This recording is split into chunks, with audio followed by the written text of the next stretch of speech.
Good evening. I'm Jeff Bennett. Amna Nawaz is away. On the NewsHour tonight, a top Hamas leader is assassinated in Iran. The implications for the war in Gaza and the broader Middle East.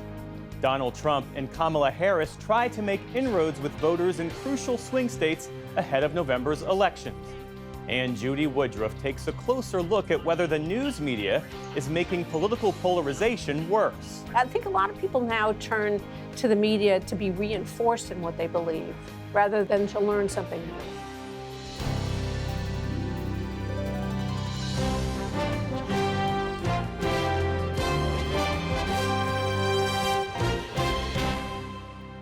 Major funding for the PBS NewsHour has been provided by Consumer Cellular, this is Sam. How may I help you? This is a pocket dial. Well, somebody's pocket. Thought I'd let you know that with Consumer Cellular, You get nationwide coverage with no contract. That's kind of our thing. have a nice day. A successful business owner sells his company and restores his father's historic jazz club with his son. A Raymond James financial advisor gets to know you, your passions, and the way you bring people together. Life well planned. the Judy and Peter Bloom Kovler Foundation, upholding freedom by strengthening democracies at home and abroad.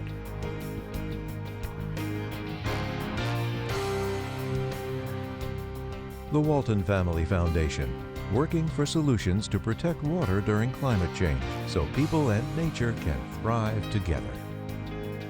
Supported by the John D. and Catherine T. MacArthur Foundation, committed to building a more just, verdant, and peaceful world.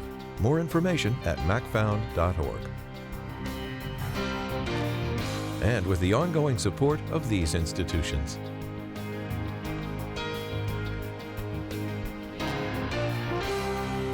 This program was made possible by the Corporation for Public Broadcasting and by contributions to your PBS station from viewers like you. Thank you. Welcome to the NewsHour. The top political leader of Hamas, Ismail Haniyeh, was killed overnight in Tehran, just hours after an Israeli airstrike killed one of the top military leaders of Hezbollah in Beirut. Taken together after 10 months of war in Gaza, the attacks escalated fears that a simmering regional conflict could explode into a new and more dangerous phase. Nick Schifrin starts our coverage. In the hours before his death, Hamas political leader Ismail Haniyeh met Iranian Supreme Leader Ayatollah Ali Khamenei, Iran's new president, and with Iranian lawmakers, pledged the victory he spent his life promising. It was his final public expression. Overnight, he and his Iranian bodyguard were killed in what Hamas and Iran described as an Israeli drone strike. Iran immediately vowed vengeance. Khamenei posted, "It is our duty to take revenge."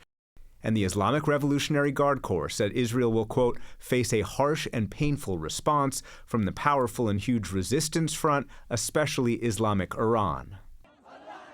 That threat of regional war was repeated today by Iranian proxies, in Yemen, the Houthis, and in Lebanon by Hezbollah and Hamas, which vowed to take the battle with Israel to, quote, new dimensions. But it was met with defiance by Israeli Prime Minister Benjamin Netanyahu. We are prepared for any scenario and will stand united and determined against any threat. Israel will exact a heavy price from any aggression against us on any front. Never again is now. And 1 week after his address to Congress, Netanyahu today suggested defying the U.S. led to Israel's military successes. All the achievements that we've made in recent months, we achieved because we did not give in, because we made courageous decisions, despite the great pressure at home and abroad. Israel didn't make any formal statement about Haniyeh today, but Defense Minister Yoav Gallant visited the Arrow missile defense system designed to protect from Iranian missiles. Your actions give us the confidence and space to make decisions. We do not seek war, but we are preparing for all possibilities. Haniyeh rose through Hamas's ranks and was an early advocate of Hamas's entering politics. He became Hamas prime minister after it won 2006 parliamentary elections. He nurtured Hamas's connection with and support from Iran. After handing power over to current Hamas leader and October 7th mastermind Yahya Sinwar, He moved to Qatar, where most recently he led Hamas in ongoing ceasefire talks. Those are hosted by Qatari Prime Minister Sheikh Mohammed bin Abdulrahman Al Thani, who asked today, how can mediation succeed when one party assassinates the negotiator on the other side? This is something we were not aware of or involved in. In Asia today, Secretary of State Antony Blinken called ceasefire talks the priority. The imperative of getting a ceasefire, the importance that has for everyone remains. And we will continue to labor at that for as long as it takes to get there. But Defense Secretary Lloyd Austin also promised to defend Israel from Iranian and Hezbollah attacks. If Israel is attacked, we certainly will help defend Israel. You saw us do that in April. You can expect to see us do that again. But we don't want to see any of that happen. We're going to work hard to make sure that we're doing things to help take the temperature down and address issues through diplomatic means.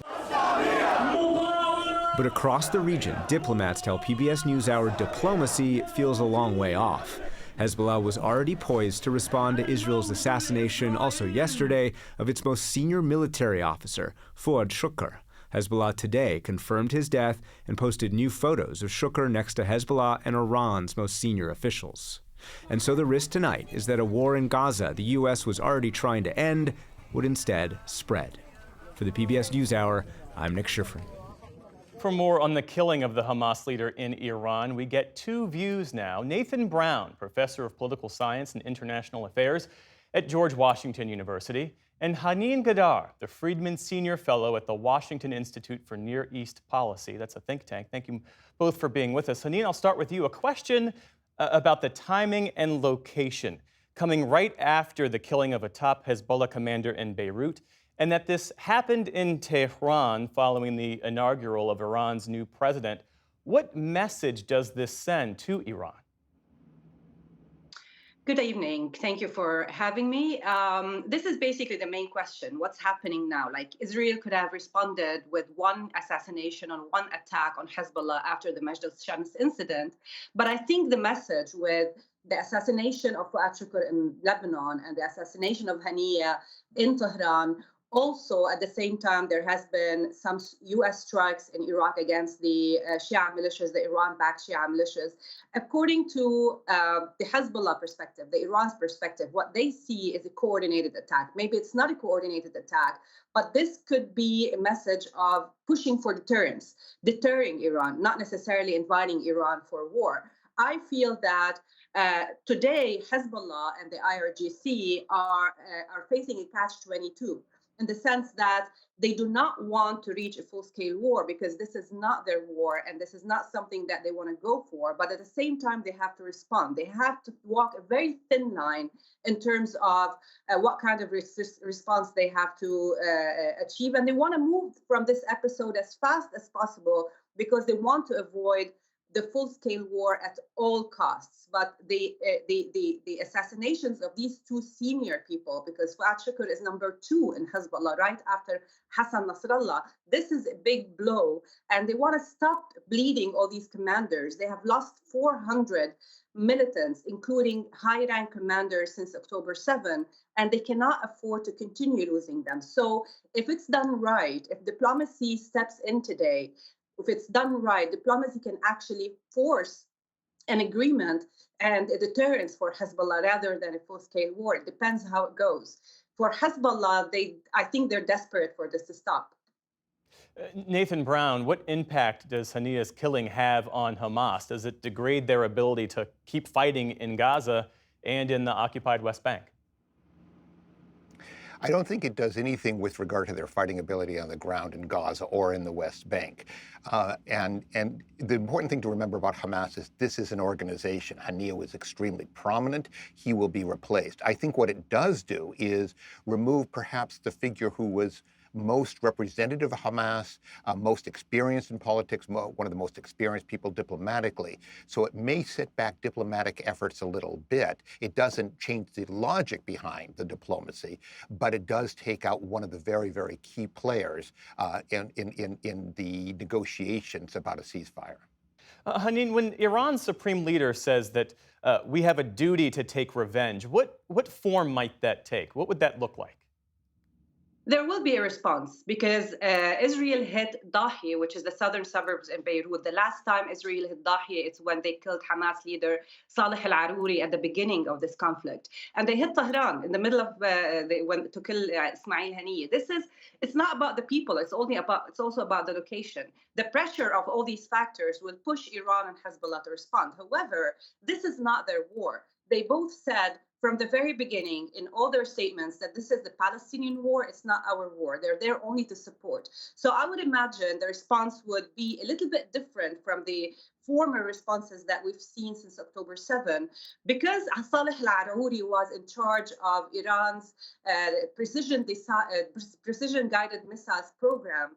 They might use one of these missiles that they haven't used in the war so far, just to send a message saying that we can also cross certain red lines. They can hit deeper into Israel, avoiding the north and the Golan, which is the usual territory for their bombings. They can hit definitely some military facilities. I don't think that they will risk hitting any civilian or residential areas. They do not want to kill Israeli civilians because they saw what happened when they killed children and civilians in the Majd al-Shams last week. They will respond, but it will be very limited. It will be very calculated, because they want to respond in a way that Israel can tolerate and move on from, because they want this episode to be over. I would expect a response that is a little bit different, but not too severe.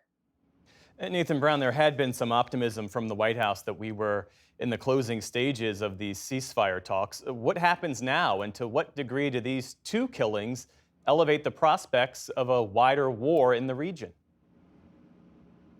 Well, in terms of the ceasefire, it's not clear that there was a deal to be had. It's not actually clear at this point that Israel really wants what would be recognizable as a ceasefire, certainly not a sustained one. It sets those diplomatic efforts back, but it wasn't clear how much traction they would get.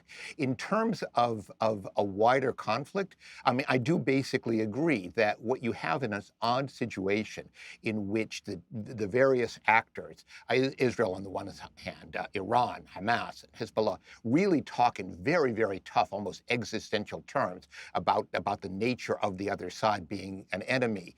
And yet they're fairly calculated in what they do.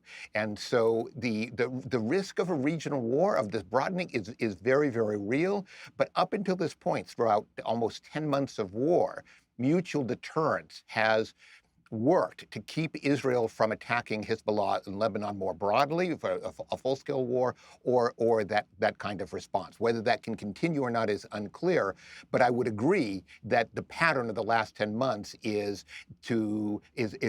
both sides do things that will that really strike out at the other side, but are calculated to stop just short of sparking a full-scale conflict. Nathan Brown and Haneen Gadar, thank you both for your insights. We appreciate it. Thank you. Thank you. The Israeli airstrike on a senior Hezbollah leader yesterday came after 10 months of low-level conflict between the militants and Israel. For insights into Hezbollah's military and political influence, special correspondent Simona Fultine recently traveled to its southern Beirut stronghold, beginning at the funeral of another Hezbollah commander assassinated by Israeli forces. Even without an invasion, Hezbollah and Israel are already at war. Hezbollah has buried some 350 operatives since October. That's more than in 2006, when Israel last invaded. The death toll includes senior commanders like Mohammed Nasser, who was killed in an Israeli drone strike at the beginning of July. He is one of the icons of the resistance. The funeral is in Dahieh, Hezbollah's southern Beirut stronghold. Sheikh Abdallah is a Hezbollah supporter and didn't want to give his full name. What kind of impact do you think an assassination of such a senior commander has on the organization of Hezbollah? It's not going to change anything. Those people, they believe that martyrdom is the way of the life. He died as a martyr, so he's still alive, and his blood is going to awaken all the people to see whatever the oppression is happening on Gaza, on Palestine, because the people there are suffering. Families has been wiped out, children has been killed, parts and pieces of humans in front of our TVs, and nobody's moving, nobody's saying anything. It was Hezbollah that started this round of fighting to show support for its ally Hamas. And it will only stop when there's a ceasefire in Gaza. These targeted assassinations have not deterred Hezbollah, nor do they seem to have impeded its ability to carry out operations. Quite to the contrary, each strike prompts a counter-strike, and it's this gradual escalation that risks pushing the two sides to all-out war. To discuss the conflict, I sat down with Ibrahim Moussaoui, a member of parliament for Hezbollah's political wing. There is concern in the region and internationally that Lebanon and Israel could slide into another all-out war. How likely do you think it is at this stage? The possibility is always there. I don't want to deny that there is a possibility to happen. Maybe Netanyahu himself wants this because he wants to drag the Americans to the Middle East quagmire. But I believe the Israeli military is not ready for that. The international community, the United States, does not want that. And we don't want an all-out war from our side. At the same time, there's no viable path to peace.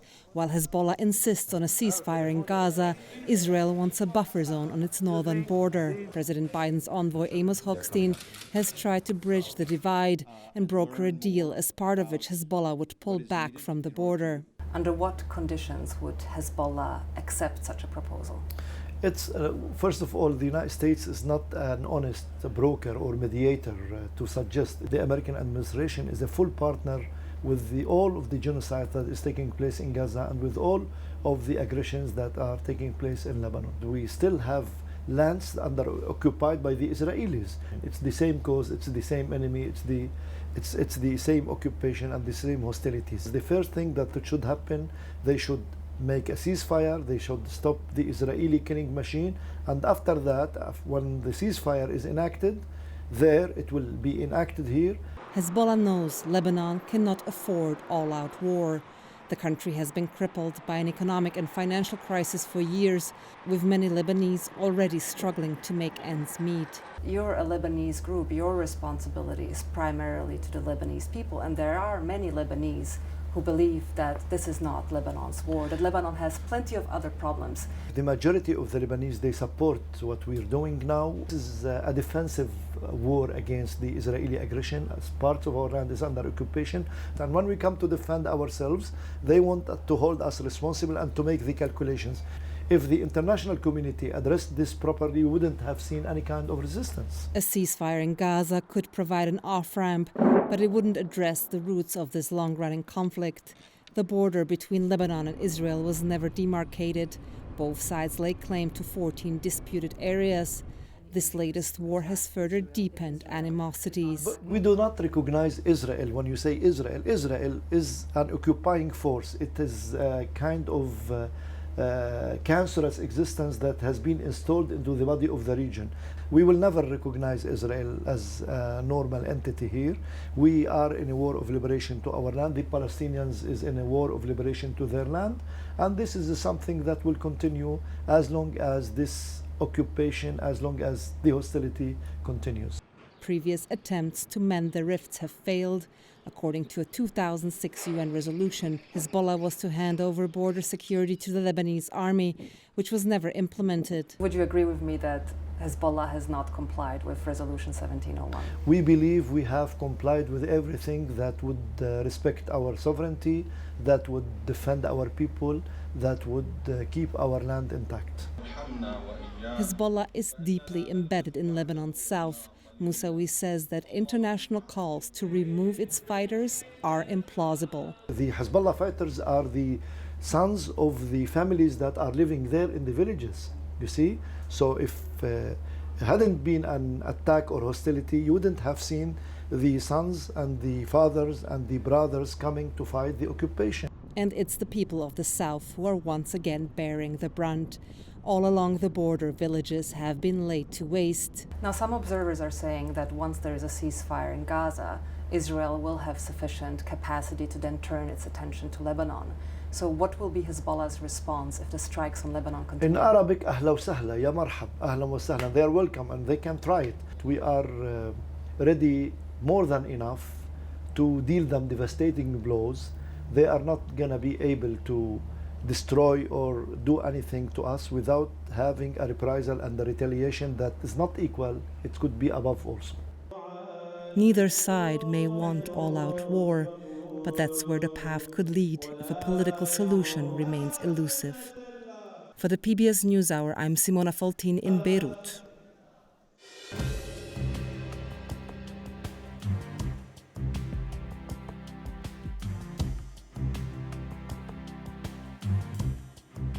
Guilty pleas stemming from the September 11th terrorist attacks lead our other headlines.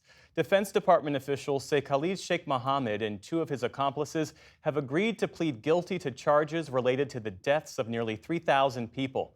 The men have been in U.S. custody in Guantanamo Bay for more than 2 decades. They're expected to enter their pleas as soon as next week. In Colorado, authorities say one person has been killed in a wildfire north of the town of Lyons. The Stone Canyon fire erupted yesterday afternoon. Earlier today, it was listed as 0% contained as 150 firefighters battle the blaze. To the north, the larger Alexander Mountain fire is also spreading. They're among the nearly 100 large fires burning across the western U.S. Meantime, in California, some people returned to their scorched communities after the massive Park Fire barreled through. That includes the town of Cohasset, which is now unrecognizable. This community is going to need a lot of support and a lot of aid. There are people that live up here with little to no means, and they just lost kind of everything that they owned or everything that they ever had. In the Northeast, it's a very different picture. More storms are in the forecast in northern Vermont as residents clean up the mess left by debilitating rain and flooding. The state's governor said today that crews are still rebuilding after severe flooding hit earlier this month. Seeing all the progress they've made since the flooding 3 weeks ago being washed away again, it probably feels much worse than a punch or a kick. It's simply demoralizing. And in Georgia, one man is dead after a tree fell on his car during a round of severe thunderstorms last night. They also caused damage in South Carolina and left hundreds of thousands without electricity, though power has since been restored. Venezuelan President Nicolas Maduro has asked his country's Supreme Court to audit the results of Sunday's contested presidential election. But international observers condemned the audit, saying the top court wouldn't be impartial. Meantime, even Maduro's allies are calling for more transparency. President Gustavo Petro of neighboring Colombia called on the embattled leader to prove his re-election victory by releasing detailed vote counts. And Brazilian President Lula da Silva has called for the same. U.S. officials today echoed that view with increasing frustration. Our patience and that of the international community is running out. It's running out on waiting for the Venezuelan electoral authorities to come clean and release the full detailed data on this election so that everyone can see the results. Meantime, federal officials have arrested a former U.S. Green Beret over a failed plot back in 2020 to remove President Nicolas Maduro. An indictment unsealed this week in Tampa, Florida, accuses Jordan Goudreau of 14 counts related to violating arms control laws, smuggling, and conspiracy. Goudreau said at the time that he and others were acting to protect Venezuela's democracy. The Biden administration announced a series of proposals today aimed at pushing Congress to do more to stop the flow of illicit fentanyl from Mexico. They include legislation to create a national pill press registry.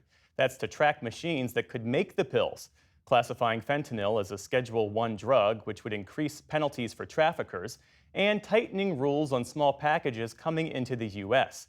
that would close a loophole often used to import the substances used to make illicit fentanyl. Fentanyl overdoses are a leading cause of death for Americans age 18 to 45. In South Carolina, death by firing squad is now a legal method of execution after the state's Supreme Court ruled it's not considered cruel and unusual punishment.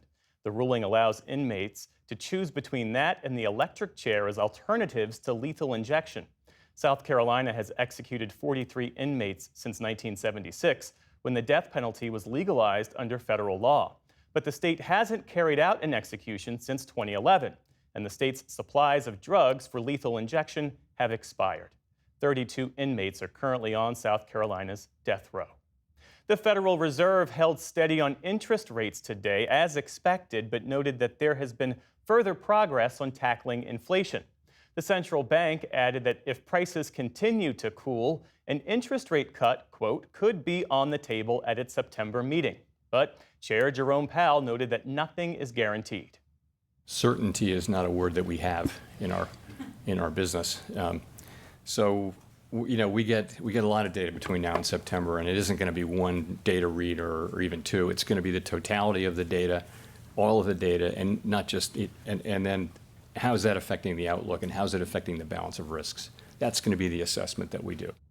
Powell also said that maintaining a solid labor market will be part of the Fed's considerations when it comes to any action on interest rates. The next U.S. jobs report is due out on Friday. Wall Street, meantime, welcomed those signals that a rate cut could be coming soon. The Dow Jones Industrial Average added nearly 100 points, inching closer to that 41,000-point level. The Nasdaq jumped more than 450 points as big technology stocks surged.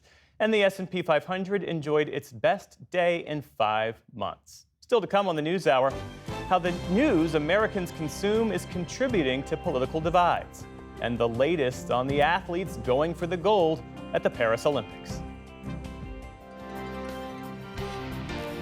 This is the PBS NewsHour from WETA Studios in Washington and in the West from the Walter Cronkite School of Journalism at Arizona State University. Republican presidential nominee Donald Trump and his new Democratic opponent, Vice President Kamala Harris, are sharpening their attacks as they make their case directly to voters. But as Lisa Desjardins reports, some of Mr. Trump's comments on the campaign trail today are drawing new criticism. In Chicago, a first for former President Trump. I love the black population of this country. The Republican sat down for an interview at the National Association of Black Journalists convention, and it quickly turned combative with ABC's Rachel Scott. I don't think I've ever been asked a question in such a horrible manner, a first question. She asked Trump about other Republicans who called Vice President Kamala Harris a DEI or diversity pick. Trump didn't answer directly, but instead said, I didn't know she was black until a number of years ago when she happened to turn black, and now she wants to be known as black. So I don't know, is she Indian or is she black? Harris has never shied away from her black and South Asian heritage. She attended Howard University, one of the nation's leading historically black colleges. Trump was later asked about remarks from his vice presidential candidate, J.D. Vance, who in 2021 blasted some single women as childless cat ladies and suggested Americans with children should get more votes. Trump explained it this way. My interpretation is he's strongly family-oriented, but that doesn't mean if you don't have a family, there's something wrong with it. Later, the topic was January 6th, and given the assaults, some of them brutal, on 140 police officers that day, Trump was asked if he still would pardon those responsible. If they're innocent, I would pardon them. They've been convicted. And by the way, the Supreme Court they were convicted by a very tough system. An aide with the Harris campaign wrote on social media that the appearance was, quote, an absolute disaster. The interview had already been controversial with journalists in the association, given Trump's attacks on the press and with black reporters in the past. Karen Attiah, a Washington Post columnist, stepped down as co-chair of the NABJ convention in part over this, posting on X that she was not informed of the decision to interview Trump. Vice President Harris isn't expected at the journalists' convention, but is in talks to speak to NABJ members in September. But at a rally in Atlanta last night, she called out Trump by name after he backed away from a scheduled debate. As the saying goes, if you've got something to say, The Harris rally had plenty of star power, including a performance from rapper Megan Thee Stallion. Harris took aim at Trump and the conservative Project 2025. Just look at his Project 2025 agenda. I take it you've seen it. This after the head of Project 2025, working with the Conservative Heritage Foundation, stepped down yesterday amid criticism and calls from the Trump campaign for it to end. Heritage says the work started by Project 2025 and the dozens of former Trump administration officials who shaped it will continue. But in Atlanta, Harris deployed another rhetorical weapon, a new adjective hurled at the Trump campaign more and more in recent days. And by the way, don't you find find some of their stuff to just be plain weird? Across the country in Nevada last night, Trump's VP candidate Vance tried out a counter-response. We don't want a wacky San Francisco liberal serving as commander-in-chief. We don't want Kamala Harris. As voters think about both campaigns, Harris has virtually sewn up the Democratic nomination. The party announced last night she is the only candidate who qualified to compete for the nomination. That vote will be virtual starting tomorrow and ending Monday. Both parties and campaigns are heating up, with Trump in Harrisburg, Pennsylvania tonight. For the PBS NewsHour, I'm Lisa Desjardins. And joining us now from former President Trump's rally in Harrisburg is Laura Barone Lopez. Laura, thanks so much for being with us. And look, as we saw, Donald Trump started his day in Chicago for what was an at times tense Q&A at the National Association of Black Journalists convention. How is his campaign responding to the criticism he's now facing for his comments about Vice President Harris's racial identity? And what do his comments reveal about how he is approaching running against Harris instead of President Biden?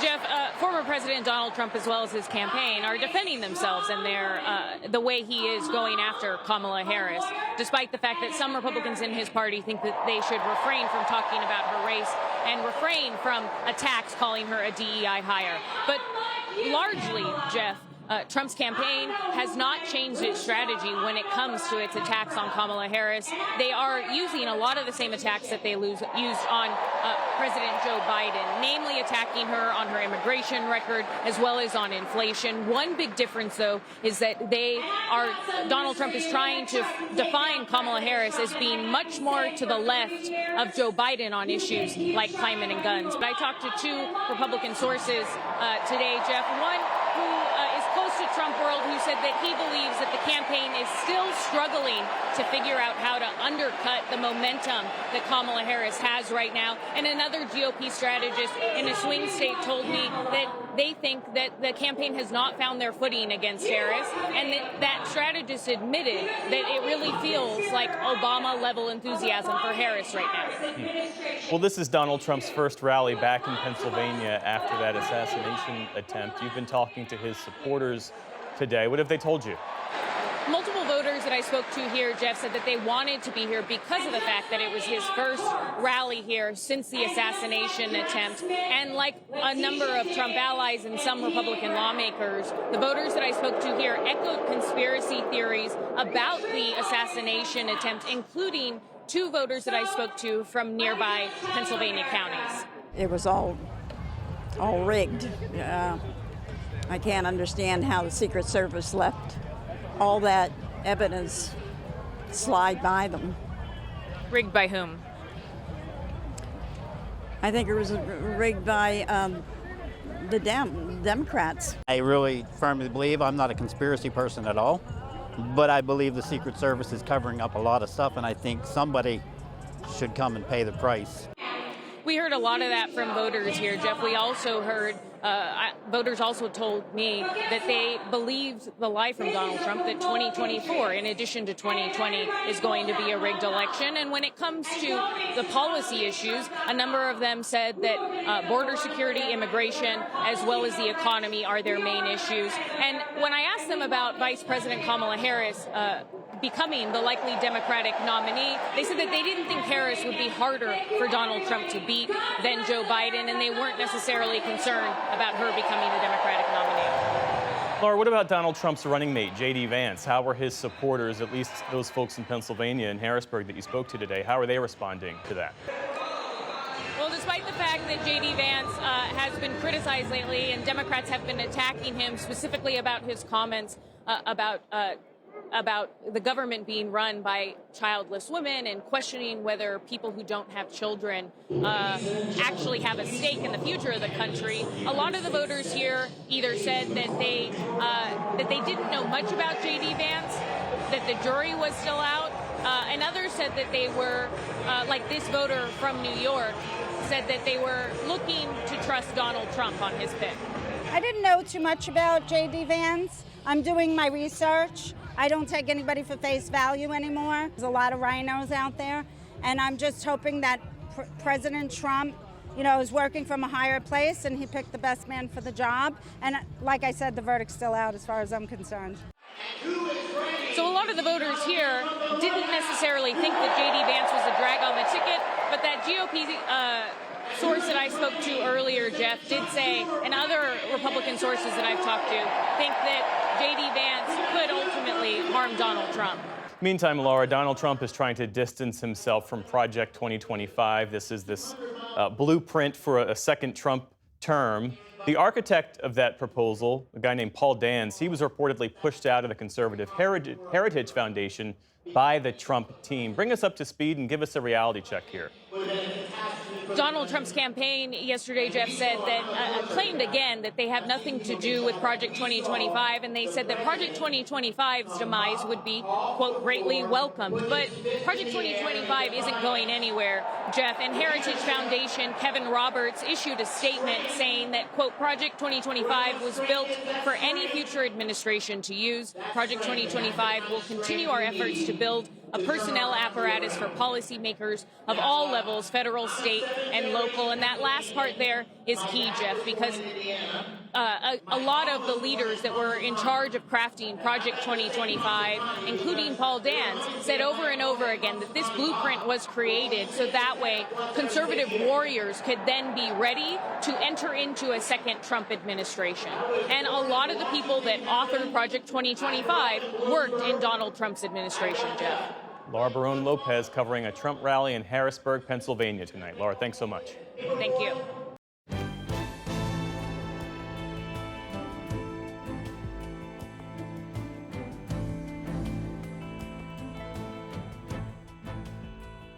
Despite having access to more information than ever before, Americans' trust in the news media has been declining in recent years.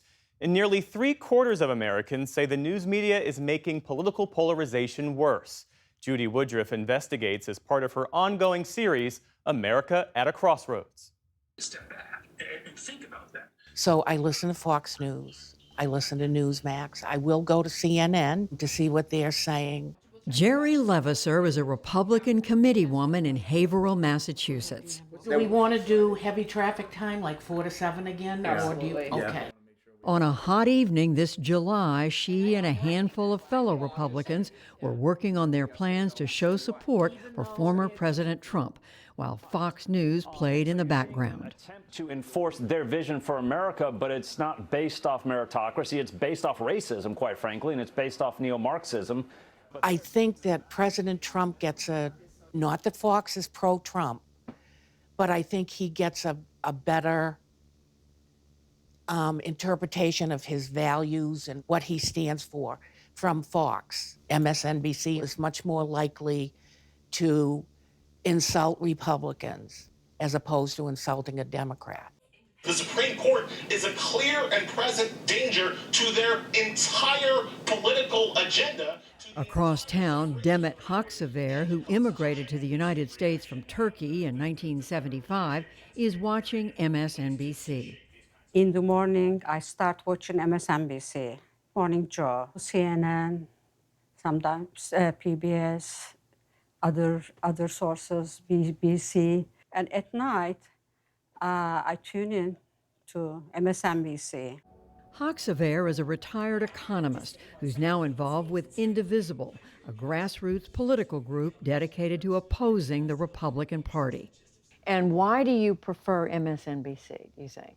Well, I like their focus on the issues that are important to me. What about Fox?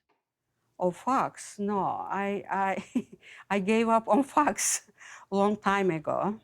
Haksever and Levasseur are not unique. A 2023 survey by the Associated Press found that 26% of Democrats and 60% of Republicans have little or no trust in the news media. And research by YouGov in 2024 showed Democrats were more likely to trust a wider range of sources than Republicans, who were far more inclined, like Levasseur, to primarily trust Fox and Newsmax. The national news is more polarized, certainly on broadcast and cable, and it's much less reportage and much more opinion. Martha Minow is a professor and former dean of Harvard Law School, whose book, Saving the News, looks at how the news media has been transformed under declining government regulation and increasing economic and political pressure. Political parties funded newspapers in the 1840s, 50s, 60s. The journalism that developed in the 1880s into the golden age of the 1960s was the first time that objectivity was elevated as an ideal, that really recognized we need multiple sources, we need to be transparent, we need to actually document, we need to have a counterpoint. Here is a bulletin from CBS News. That also just happened to be good business, to advertise to the most people, which paid for publication. Newspapers and broadcasters had an incentive to aim for objectivity. This picture has just been transmitted by wire. In the 1950s, 60s, and 70s, television news reporting was primarily limited to the three major networks, CBS, ABC, and NBC. With only a handful of channels available for broadcast, the government issued licenses to the networks and also put regulations in place to ensure fair treatment in their coverage, like the Fairness Doctrine, enacted in 1949. The Fairness Doctrine was part of the entrance of the federal government in the regulation of access to the airwaves for television, radio. You have to have balance, and if there is a presentation of one point of view, you have to have a contrary point of view. If a public official were attacked, they had a right to reply. Good evening, I'm David Walker. And I'm Lois Hart. Now here's the news. But as cable TV grew in popularity and dozens of new channels came on the air, all viewers had to do to get a contrary point of view was change the channel, in theory. So the Fairness Doctrine was phased out by President Ronald Reagan's FCC in 1987, setting the stage for a radical transformation in the way Americans got their news. I think a lot of people now turn to the media to be reinforced in what they believe, rather than to learn something new. Minow says cable networks like MSNBC, Fox News, and others now pursue smaller audiences on the left or the right, sometimes called narrowcasting, by leaning into opinion coverage that those viewers will agree with. Kamala Harris has a horrific track record, even worse public persona. She has different superpowers and different areas she will need to work on to appeal to voters than President Biden. Opinion media is more successful than news media, than journalism. I think it's related to this lack of curiosity, people looking to be reinforced. Also, it's more expensive.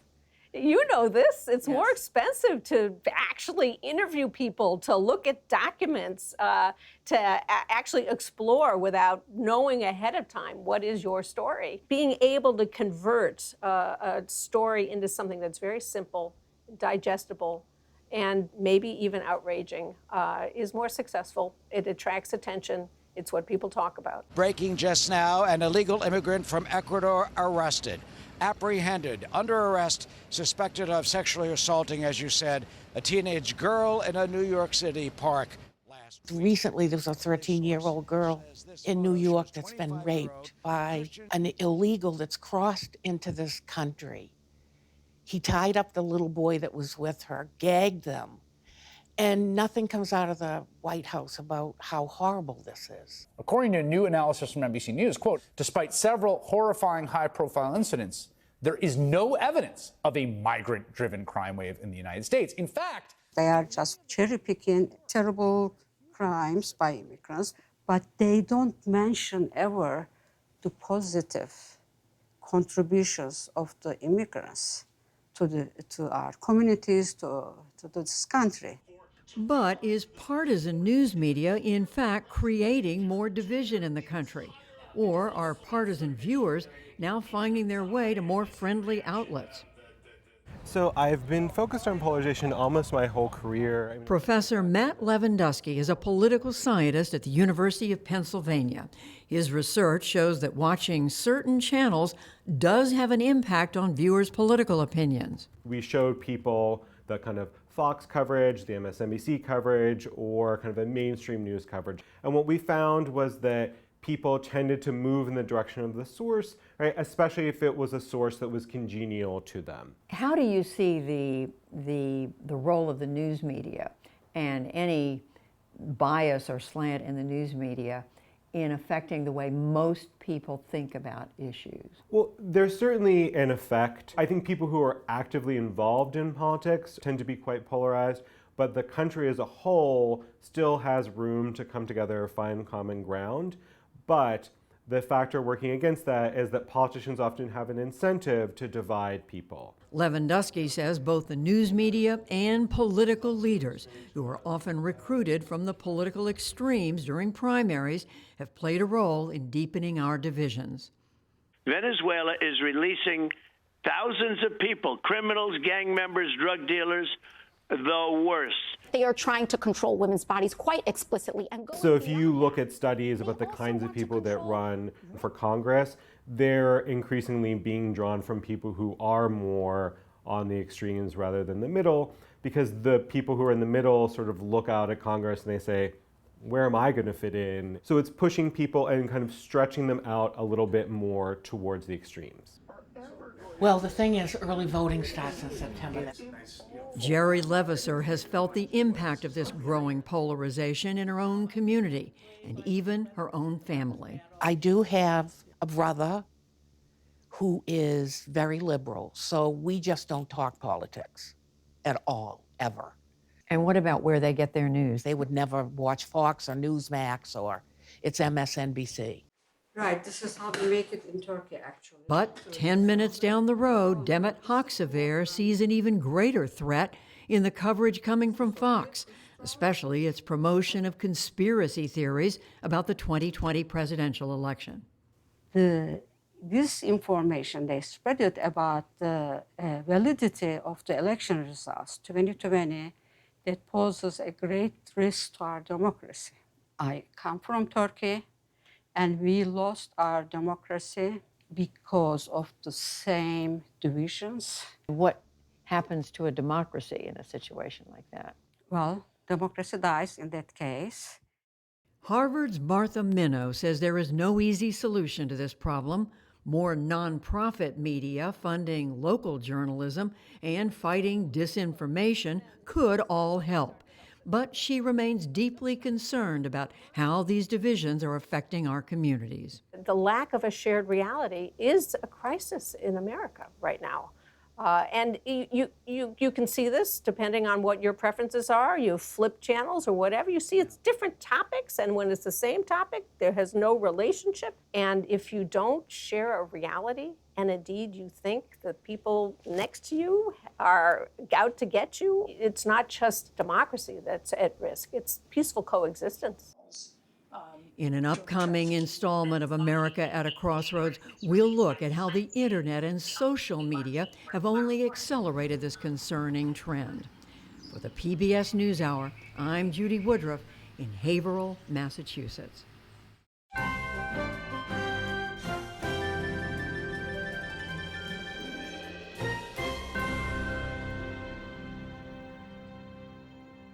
At the Paris Olympics, swimming star Katie Ledecky cruised to gold in the 1,500-meter race today. The 27-year-old American finished nearly half a pool length ahead of her competitors. As Ledecky dominated the pool, others swam in the Seine. Triathletes took their first plunge into the river following days of concerns about water quality. Meantime, Coco Gauff's Olympics were cut short. The Team USA flag bearer lost 2 doubles matches today. Overall, though, the U.S. remains on top of the total medal count with 30 overall. France and China are second and third. It all comes as the U.S. gymnastics team celebrate their historic performances yesterday and get ready for their individual finals still to come. For more, I spoke earlier with USA Today's Christine Brennan. Christine Brennan, welcome back to the NewsHour. It's great to be with you, Jeff. Thank you. So let's start with the U.S. women's gymnastics team because they've named themselves the Golden Girls. This is the oldest U.S. women's team since 1952, and they're still winning gold. They finished nearly 6 points ahead of the silver medal winners, Italy, with Brazil grabbing the bronze. What does that say about the changing nature of the sport and its athletes? You know, Jeff, this has been a national conversation, a cultural conversation in the U.S. about how we look at young women, body image, the issue of eating disorders, anorexia. These are conversations that we have had at the very top elite level of sport, but we've also had those conversations in our kitchens with our daughters and nieces and granddaughters, and just been on the, having much more awareness, frankly, of those issues over the last, say, 10 or 15 years. And look at the result. A team that America cares and the world cares so much about, led by the great Simone Biles, the gymnastics team. We were so used to seeing them look so thin. We hear about the injuries, the horrors, of course, of the Larry Nassar, the sexual assault scandal, the worst sex abuse scandal in sports history, including Simone Biles, the survivor in that from those horrors. We've dealt with all of this, and look at the result now. You've got these women, as you said, the Golden Girls, perfect name for them, in their 20s. Simone Biles is 27. This is an age that would never have been on the radar screen 20 years ago in gymnastics. And yet here we are now. So not only are they the greatest in the world athletically, but they truly are a symbol of what we have been discussing as a nation in terms of how we look at women and young girls. The men's gymnastics team also made history this past week in a different way. That team earned bronze, making it the first time in 16 years the U.S. men's team finished on the podium in Olympic competition. You've also got Steven Nedorosek, the America's pommel horse hero. How big a moment is this for the men's team? Oh, it's fantastic, and it's terrific. And Nedorosek, my goodness, the Clark Kent, right, with his glasses on, the memes and the photos that have gone viral of him waiting for his moment, picked just for the one event, the pommel horse. He goes out there and he nails it, and he then, of course, ensures the bronze medal for the U.S. men. Extraordinary moment. And these are the moments, Jeff, that really, I think, attract people to the Olympic Games, even after the competition, after someone has finished competing. So here he is now. He has entered everyone's home or on our devices on social media. You've seen him, you know him, want to find out a little bit more about him. And he's the one that is going through and doing the Rubik's Cube in 15, 20 seconds. And he's online now showing those videos. So I love that for him and the entire team. So deserving of the accolades after all of these years where the men have just been completely out of the headlines. We're also paying close attention to American swimmer Katie Ledecky, who continues to make waves. She almost lapped her competition in the 1,500-meter race. Talk to us about her goal of becoming the swimmer with the most medals. Katie Ledecky is already seen as the greatest female swimmer ever. And only Michael Phelps, in terms of just dominance and being decorated with so many medals, only Michael Phelps is bigger than that. The longer she swims, the better it is for her. And the 1,500 is the longest. And she has just once again shown that she is just the greatest in the endurance races. The 1,500, the 800 comes later in the week. And it's just a delight to watch her, of course. And not only is a great role model, but again, such a great swimmer. There are 7 other swimmers, and you don't see any of them because Katie's so far ahead of everyone else. And Christine, let's talk about the U.S. women's rugby team, which dramatically grabbed the bronze medal. What should we know about that team and their monumental win? You know, this is fun. This is what the Olympics really is all about. I mean, I'm over here and I'm not covering rugby, but I've had so many friends and family say, "What about the rugby team?" And their incredible victory over Australia to at the very last seconds. If people haven't seen it, go and watch it. 90-yard run in the very last seconds for the United States to snatch the bronze medal away from Australia and win it themselves. And this is a team that has been all over social media. And what's really fun about that, and I think it's informative and in many ways kind of groundbreaking, is that 15, 20 years ago, whenever we didn't have social media, that when the Olympics ended, most of these athletes went away. Well, now with social media, and these women are rock stars, and they have got, in some cases, just hundreds of thousands of followers. and that their story now can continue, and their brand, they can sell their brand themselves, and they can continue to be a part of American consciousness. We know that the Olympic Games is very much alluring to those of us who you don't see these sports very often. And so once every 4 years, you tune in and you're enchanted and delighted. Sports writer and columnist for USA Today, Christine Brennan. Christine, thanks so much. Thank you, Jeff. And we have more coverage of the Olympics online, including a look at Team Palestine that's competing in the Games. That's on our Instagram page. And that is the NewsHour for tonight. I'm Jeff Bennett. On behalf of the entire PBS NewsHour team, thanks for joining us. Major funding for the PBS NewsHour has been provided by the ongoing support of these individuals and institutions, and friends of the NewsHour, including Jim and Nancy Bildner, and the Robert and Virginia Schiller Foundation. The Ford Foundation, working with visionaries on the front lines of social change worldwide. Funding for America at a Crossroads was provided by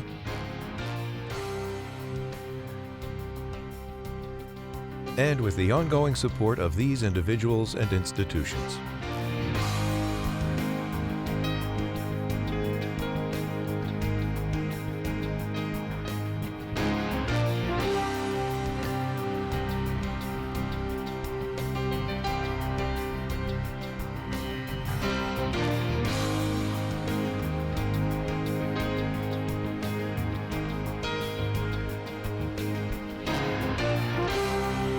This program was made possible by the Corporation for Public Broadcasting and by contributions to your PBS station from viewers like you. Thank you.